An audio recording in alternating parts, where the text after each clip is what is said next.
चलिए सबसे पहले बात करेंगे बीजापुर की, जहां पर पुलिस और नक्सलियों के बीच में मुठभेड़ हो गई है। और इस मुठभेड़ में आपको बता दें 31 नक्सली ढेर हुए हैं। सभी के शव को बरामद कर लिया गया। पुलिस को देखिए यहां पर बड़ी सफलता मिली है। बीजापुर में 31 नक्सली ढेर हुए हैं और सभी के शव को भी बरामद कर लिया गया है। मुठभेड़ में हालांकि आपको बता दें 2 जवान भी इस दौरान शहीद हो गए, लेकिन 31 नक्सली ढेर हुए हैं तो 2 जवान घायल हैं। घायल जवानों को रायपुर भी लाया गया।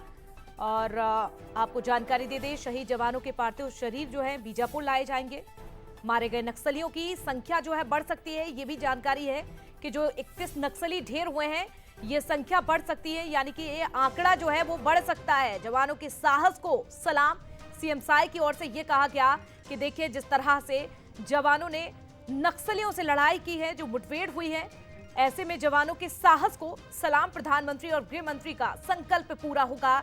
यानी कि छत्तीसगढ़ में जिस तरह से नक्सलवाद की बात की जाती है, नक्सल समस्या सबसे बड़ी छत्तीसगढ़ की समस्या है। और ऐसे में छत्तीसगढ़ लगातार इसको लेकर शासन प्रशासन की ओर से कहा जा रहा है, सरकार की ओर से कहा जा रहा है कि छत्तीसगढ़ जो है नक्सलवाद से मुक्त होगा। और जिस तरह से नक्सलियों से जो मुठभेड़ हुई है, आपको जानकारी दे दे 31 नक्सली ढेर हुए हैं, ये बड़ी जानकारी। 2 जवान शहीद हुए हैं।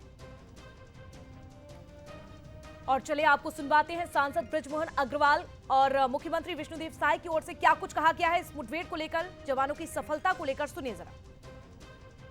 हाँ, तो लगातार आप सब लोगों को मालूम है, पूरा देश जानता है कि हम लोग जब से सरकार में आए हैं तब से नक्सलवाद के साथ मजबूती के साथ लड़ाई लड़ रहे हैं और उसकी पूरे देश में तारीफ भी हो रही है। और हमारे जवानों के साहस को हम सलाम करते हैं। बहुत बहादुरी के साथ नक्सलवाद के साथ लड़ रहे हैं। और हमारे देश के यशस्वी प्रधानमंत्री श्री नरेंद्र मोदी जी और देश के गृह मंत्री आदरणीय अमित शाह जी, उनका संकल्प है कि 31 मार्च 2026 तक इस देश से नक्सलवाद को समाप्त करना है। और आज ज्यादा मात्रा में छत्तीसगढ़ में ही नक्सलवाद है, लेकिन मुझे पूरा विश्वास है कि जिस बहादुरी के साथ हमारे जवान लड़ रहे हैं, निश्चित रूप से हमारे माननीय प्रधानमंत्री जी, माननीय गृह मंत्री जी का संकल्प पूरा होगा। सुरक्षा फोर्स को सैल्यूट करता हूं, उनको बधाई देता हूं, शुभकामनाएं देता हूं कि नरेंद्र मोदी जी, अमित शाह जी और विष्णुदेव साई जी का जो सोच है कि छत्तीसगढ़ को अगर विकास के रास्ते पर तेजी से बढ़ाना है तो छत्तीसगढ़ को नक्सल मुक्त करना है। और उस दिशा में लगातार काम चल रहा है। 300 से ज्यादा नक्सली अभी तक मारे गए हैं। सर देखा जाए तो कहां पर उन्हें इंजरीज आई हुई हैं? सर जैसे मैंने अभी बताया, एक जवान के पैर में चोट लगी, एक जवान के चेहरे पे और शरीर में कई जगह चोट लगी है।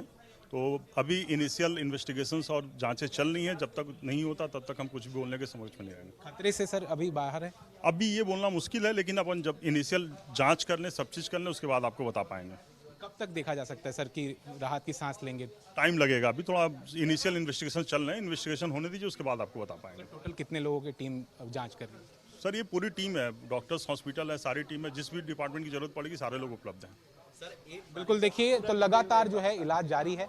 और जिस तरीके से देखिए एक बेहतर इलाज के लिए ट्रीटमेंट दिया जा रहा है। अस्पताल में जिस भी विभाग की जरूरत होगी वो अस्पताल प्रबंधन उस विभाग को इस पूरे इलाज के लिए लाएगा। और देखिए सबसे बड़ी सफलता है, अब तक की सबसे बड़ी सफलता इसे मानी जा सकती है, क्योंकि 31 जो नक्सली हैं उसका आज खात्मा किया गया है। 2 जवान इस पूरे मुठभेड़ में शहीद हुए हैं और 2 जवान जो घायल हैं उन्हें हायर ट्रीटमेंट के लिए अस्पताल में, निजी अस्पताल में रायपुर के लाया गया है। और लगातार इलाज जो है वो जवानों की यहाँ पर जारी है। जी तो देखिए लगातार आपको तस्वीरें दिखा रहे हैं। डॉक्टरों को भी आपने सुना है जिस तरह से 2 जवान जो हैं फिलहाल उनका इलाज चल रहा है, लेकिन इसे बड़ी सफलता कहा जा रहा है, क्योंकि देखिए बीजापुर में जिस तरह से नक्सलियों की ओर से एक हाल ही में कायराना करतूत सामने आई थी। नक्सलियों ने जिस तरह से आईजी प्लांट किया था, जवानों को नुकसान पहुंचाया था, उसके बाद भी लगातार यहाँ पर जो है पुलिस तैनात है, अभियान चलाया जा रहा है, एक्शन लिया जा रहा है। इससे पहले भी 2 फरवरी को 8 नक्सली मारे गए थे और 31 नक्सली एक बार फिर से ढेर हो चुके हैं। हमारे सहयोगी अनंत लगातार आप तक तस्वीरें पहुंचा रहे हैं। अनंत बताएगा कहां पर मौजूद है, फिलहाल किस तरह की स्थिति बनी होगी। एक अपडेट ये भी मिल रही है कि जो नक्सली मारे गए हैं, जो ढेर हुए हैं, ये आंकड़ा भी बढ़ सकता है। और जो जवान यहां पर इलाज चल रहा है उनकी फिलहाल क्या स्थिति है? अनंत, डॉक्टरों का क्या कुछ कहना है? बिल्कुल, देखिए इस वक्त मैं रामकृष्ण अस्पताल में मौजूद हूं। निजी अस्पताल में 2 घायल जवानों को लाया गया है और लगातार जो इलाज है वो जारी है। देखिए, सबसे पहले बंसल न्यूज ने अभी तस्वीरें कुछ ही देर पहले यहां से दिखाई थी और डॉक्टर से हमने बातचीत की है। डॉक्टर ने बताया है कि जिस तरीके से जो 2 जवान घायल हैं उसमें अभी जो इंजरी है वो काफी गंभीर है और जो स्थिति है वो भी अभी गंभीर है, कुछ कहा नहीं जा सकता। लगातार इस पूरे मामले में इलाज डॉक्टर करते नजर आ रहे हैं और जो भी विभाग, जिस विभाग को इस पूरे इलाज के दौरान जिसकी मदद लगेगी वो विभाग इलाज के लिए सामने आता नजर आएगा। जिस तरीके से अगर देखा जाए तो हमारे साथ में डॉक्टर भी हैं, हम उनसे भी बातचीत कर चुके हैं, लेकिन जिस तरीके से देखा जाए तो लगातार जो स्थिति है वो अभी गंभीर है, कुछ कहा नहीं जा सकता कब तक जो 2 घायल जवान हैं उनकी स्थिति ठीक होते नजर आएगी। फिलहाल लेकिन कहा यह जा रहा था कि उनकी इलाज लगातार की जाएगी तो जिससे उनका स्वास्थ्य है वो बेहतर होता नजर आएगा। लेकिन एक बड़ी सफलता जो है आज जवानों को मिली है और जिस तरीके से देखा जाए 31 नक्सलियों को मार गिराया गया है, अब तक की अगर कहा जाए तो सबसे बड़ी सफलता है। और देखिए, लगातार इस मौसम की बात करें, एक बार एक छोटा सा मैं सवाल करना चाहूंगा। डॉक्टर मेरे साथ में मौजूद हैं जो लगातार इलाज किया जा रहा है। सर, लगातार हायर ट्रीटमेंट के लिए यहाँ लाया गया जवानों को, किस तरीके से सर अभी स्थिति है? अभी स्थिति जैसा हमने बताया कि अभी हीमोडायनेमिकली स्टेबल हैं, बट हम इनिशियल इन्वेस्टिगेशंस कर रहे हैं। इनिशियल इन्वेस्टिगेशंस के बाद हम डिटेल आपको जानकारी दे पाएंगे। अगर देखा जाए तो सर कब तक राहत की सांस लेंगे? नहीं, राहत तो अभी इन्वेस्टिगेशन होगी, उसके बाद मरीज का क्या स्थिति है, क्या है, कैसे इलाज करना है, क्या करना, वो तो इन्वेस्टिगेशन के बाद ही पता चलेगा। बिल्कुल आनंद, बातचीत करते रहिएगा डॉक्टर से, आप लगातार आपसे अपडेट भी लेंगे और जवानों का साहस भी देखना होगा कि देखिए किस तरह से अपनी जान की परवाह न किए बिना कैसे 31 नक्सलियों को ढेर कर दिया है और आंकड़ा अभी ये बढ़ भी सकता है, यानी कि और भी बड़ी सफलता लग सकती है। फिलहाल आगे बढ़े।